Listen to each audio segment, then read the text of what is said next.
unfortunately, and to have that hanging over your head, you know, you could maybe have the attitude of, well, who cares, but we can't be like that. We've got to put everything into it anyway, because if any prospective buyer comes in, we want them to see that we're serious about the place, which we are, and that we want the place to stay running and stay open and just build the business. Phil's especially worried about the effect of all the uncertainty on his wife, Mimi. She's quite upset about it. You know, we've got Annie settled with childcare, so for us to have the whole upheaval again for ourselves and especially for Annie, it's very stressful for her, very stressful. You know, you get married and you have children, all you want is the best for your family. You know, you don't want to have to keep, you know, uprooting yourselves to move around. You want to make some roots and stay there, especially here. Yeah. Now I'm going to invite you to make your prayer for someone or something. It may be somebody who was sick, you know, or whatever situation. And Archie and I are going to give you one of these little post-it notes. I'll stand here because I've got the energy to do all that.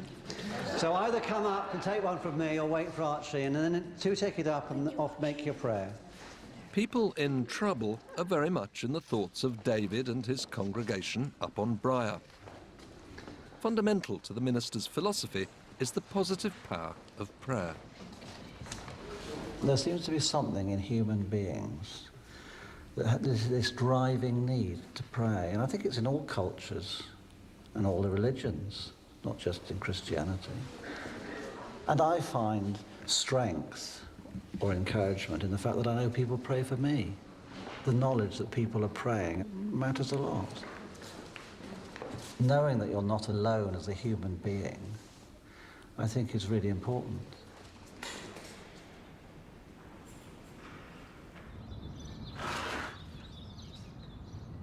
Back at the manse, David's worldly possessions are being packed up and put into containers.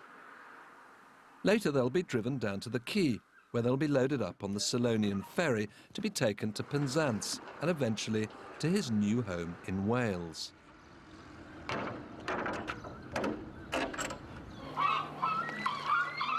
In a few days' time, David will be conducting his final service here on the main island of St Mary's, and for him, it'll be the hardest of them all.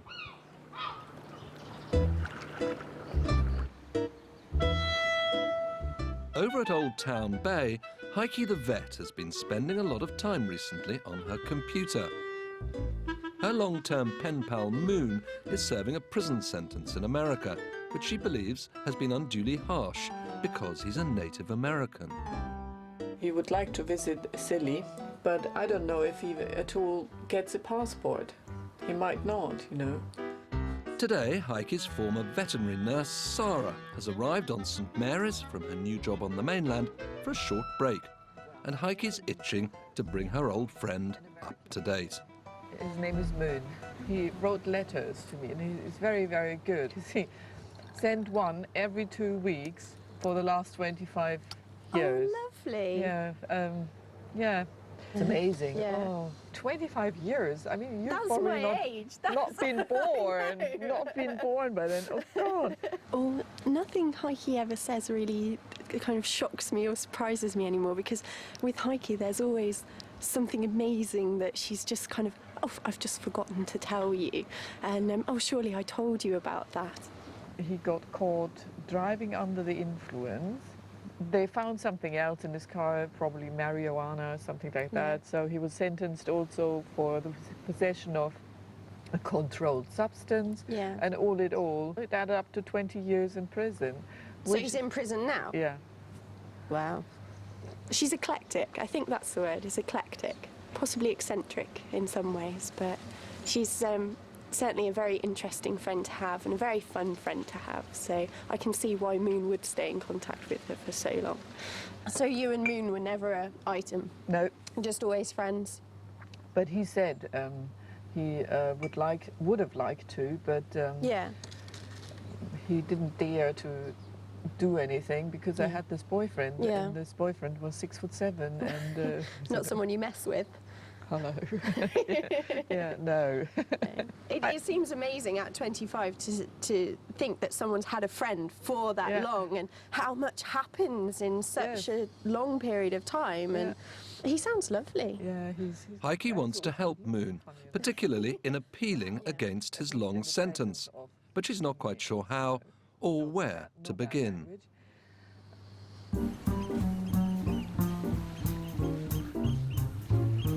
Over his last few weeks on the islands, David's been researching and writing a short history of religion on Scilly.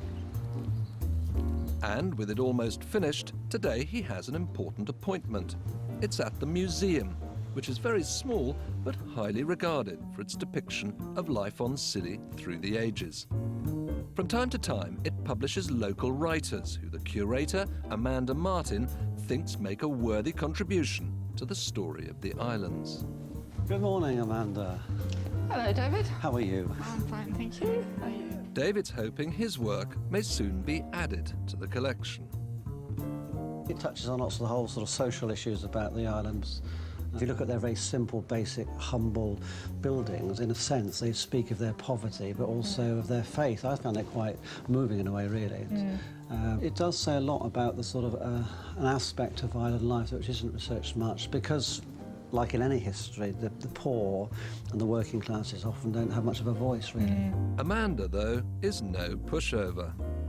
How much hard evidence have you got? Because a lot of it must be apocryphal or anecdotal. Well, no, actually. I mean, I did manage to find some quite hard evidence in old minute books and accounts and so on. I mean, there was a minister at the end of the 19th century who was obviously very interested in history, and he wrote to lots of former ministers, of course. Down on the quay, with the end of the long summer season now in sight, things seem as busy as ever. Today, the legendary boatman Fraser Hicks is taking a group of holidaymakers up to the most northerly island, St Martin's. The tide is dropping fast, and Fraser needs to be on his toes to avoid any embarrassing situations. Shallow now, yeah, it's getting, not a lot of water here. You can wind up aground. What you have to do then is put the legs on and get the scrubbing brush out and scrub the bottom and pretend it was supposed to happen. So you don't lose faith? Well, that's it, yeah, and then you tell everybody, oh yeah, well I just thought, well, I'll put her on the sandbar there for a couple of hours and scrub the bottom. Has that ever happened to you? Well, it has happened occasionally, yeah. So, yeah, you just take it on the chin, really.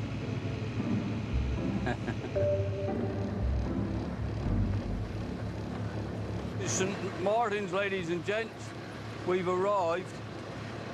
So 2:30 from here, and then 3:45, 4:45 from Higher Town. Fraser knows that earning a living in such a remote place will always be precarious, but he also knows that some things will never change.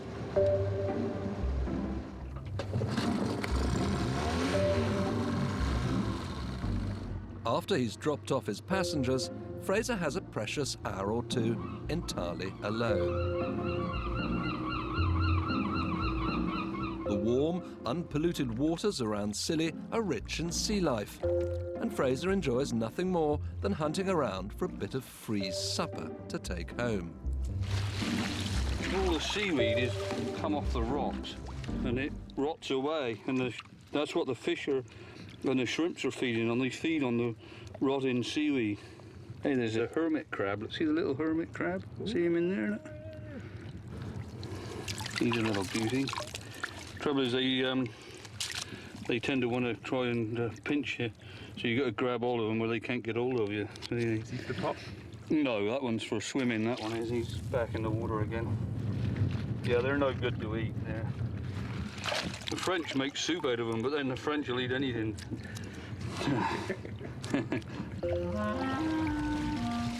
Now, look at that. It's a pipefish, which is like a close relative of seahorses. Amazing, isn't it? You see that? Big great conger. What, in here? Yeah, see him in the bottom of the net. Look. See him in there? It's a bit like handling a snake. You've got to find out which end bites and then... Ah, you so-and-so. Come on. There he is. And there he goes. You find all sorts in here then? Yeah, oh yeah, there's all sorts, and there's a shrimp. Look. Little beauty. You got one, you got one. Yeah. There's a lot of meat on him. Yeah, that's it. Yeah, nearly a sandwich on his own. That one. That's it. That's another one. Only 150 to go.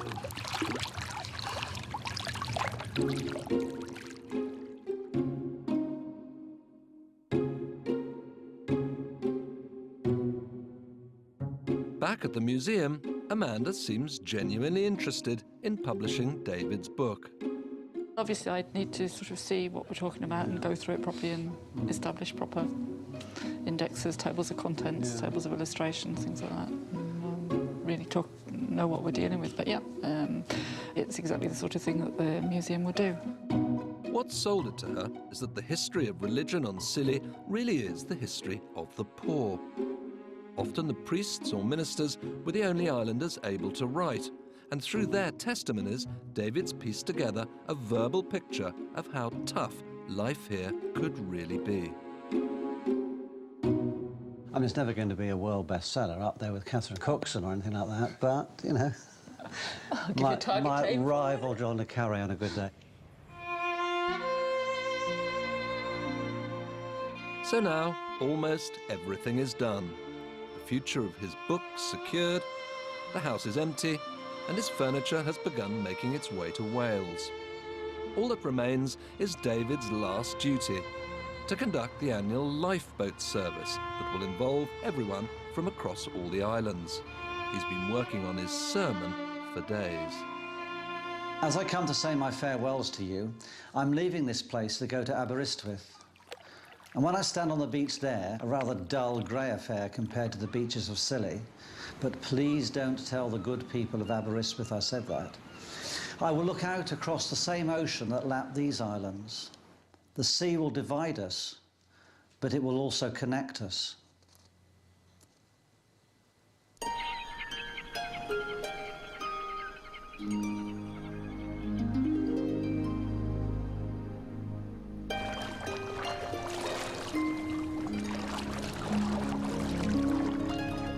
Over on St Martin's, Fraser's having a bit more luck with his hunt for supper. That one's all right, that one's a beauty. Ooh, nice one, Fraser. There's a real sense of continuity here. In their time, Fraser's father, grandfather, great-grandfather would all have been doing exactly the same thing. Our family, I don't know, they go back for about 400 years, and as far as I'm aware, they've always been involved with the sea in one way or another. Yeah, it's a beautiful place, and it's, you know, you feel really privileged to live here, really. It'll stay this way, really. It won't change a great deal over time, because you know, there's no real market in changing it. People love it because it's a simple way of life, and that's the way it should be. It'll be like this long after you're gone, I imagine. It will, yeah, that's right, yeah, and hopefully my grandchildren will be able to come out here catching a few shrimps as well, with a bit of luck.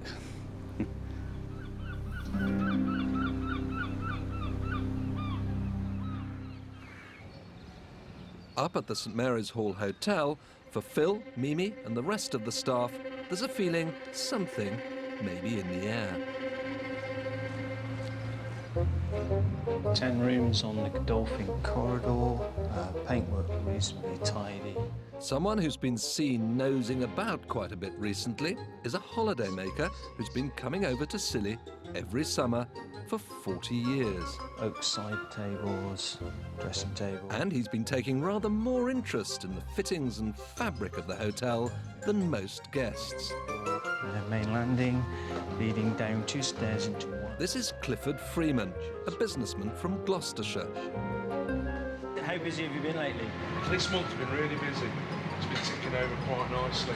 All the people, they have left really nice comments. We have quite a few which are saying, we're going to see you next year because we're definitely coming back. Oh, well, that's good. Everyone's wondering just how serious Mr. Freeman really is in his apparent interest in the hotel.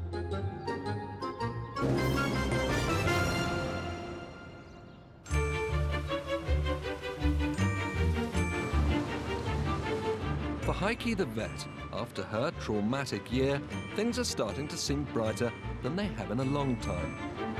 Professionally, she's been busy. Today, the island vet's visiting the most southwesterly and remotest island, St Agnes. She's come to the famous Troy Town Dairy to check up on 2 pregnant cows. And as usual, the animals are not that pleased to see her.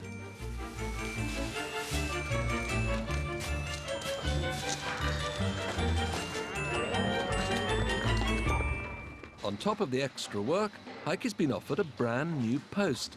She's to be the first Scilly animal welfare officer. She's got a nicely big, enlarged uterus.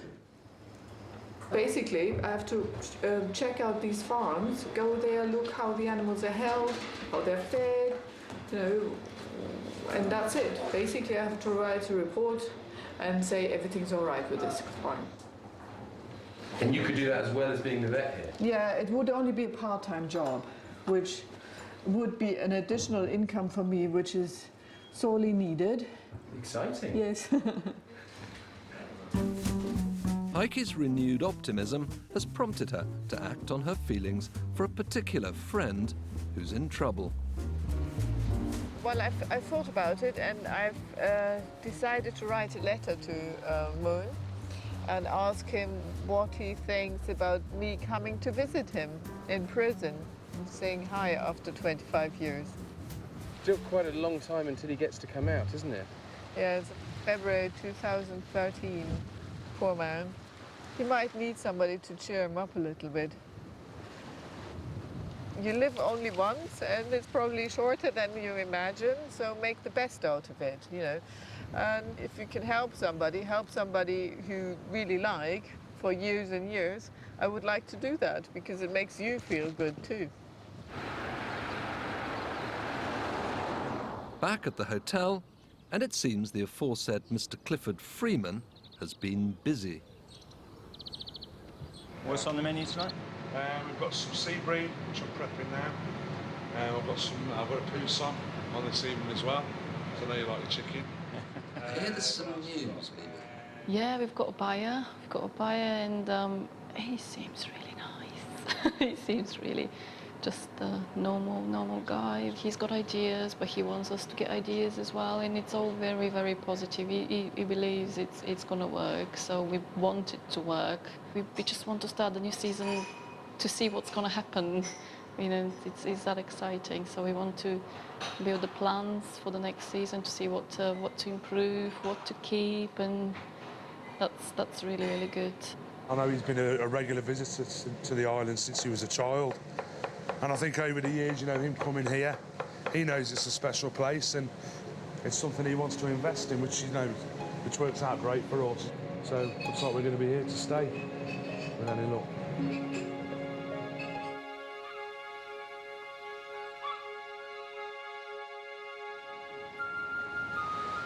It's the morning of David's last full day on the Isles of Scilly. His final official duty, the annual lifeboat service, was due to be held on the quay. But unexpected low pressure sweeping in from the Atlantic means it'll have to be held in David's chapel. Is it going to be a difficult service for you, the very last one? Well, I suppose it will be a bit, I guess. Ask me when I get there. I mean, at the moment, I feel okay about it, but, you know, I might... I know that I'm a cynical old... People think that I'm a cynical old devil, but underneath, I'm quite sentimental, really. So, well, we shall see. Everyone had hoped the rain clouds might clear in time for the service. But as the minutes tick by, the weather gets even worse. Every lifeboatman, though, past and present, is on parade. This is also a coming together of churches. David is joined by the Anglican chaplain, Guy Scott.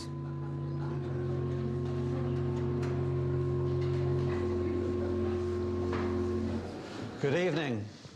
Welcome to you all. Welcome to our church. I want you to imagine yourself down on the quay, The sun shining down from a cloudless Salonian sky, boats gently bobbing in the harbour, water glinting in the sunlight. Well, this evening we meet to remember the work of one special group of people within our island community. The lifeboat crew and all those who support its work through raising money and raising awareness, and also for the wider work of the RNLI, and also to remember them in our prayers. Today is also an important day for me, because as most of you know, this is my final service on Scilly. For the past 7 years, I've been privileged to share my life with you. Thank you for letting me be part of this very special island community. Thank you for letting me share in your joys and your sorrows. And I thank you for all that you have taught me through those experiences. Thank you for accepting me as one of you, because I do feel very much part of this community. I'm all too aware of my weaknesses and the things I've left undone. But I have tried to love you all, if I may say so. Please don't take this personally. Well, only one or two of you. The good, the bad, and the ugly. Thank you for everything that you have meant to me over these past 7 years.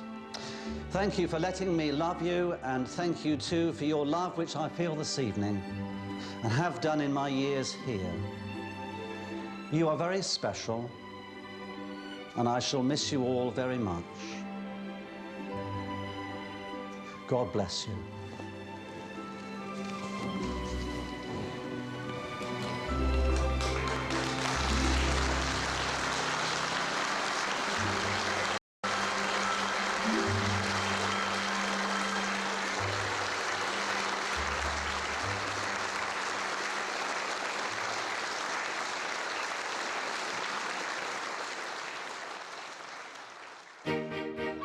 Next day, and a final farewell. And for your last show... Yes! Yes! Right. The show must go on. Show must go on. Right, you've got enough photographs of this, have you? Take care, all the best.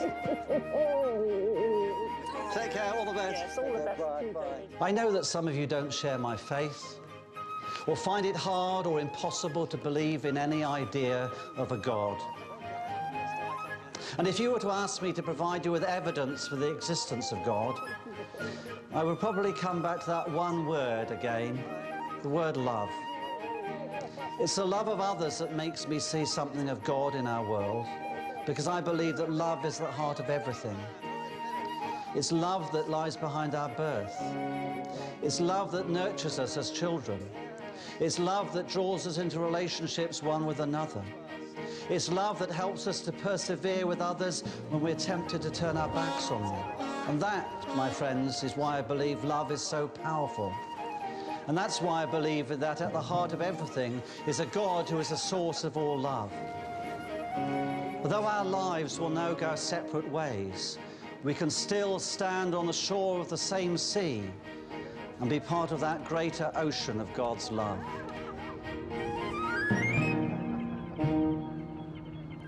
Anybody want to ask you? Oh, sorry. Yeah, Pamela. You'll be all right, won't you? You'll be okay. You'll be all right, David.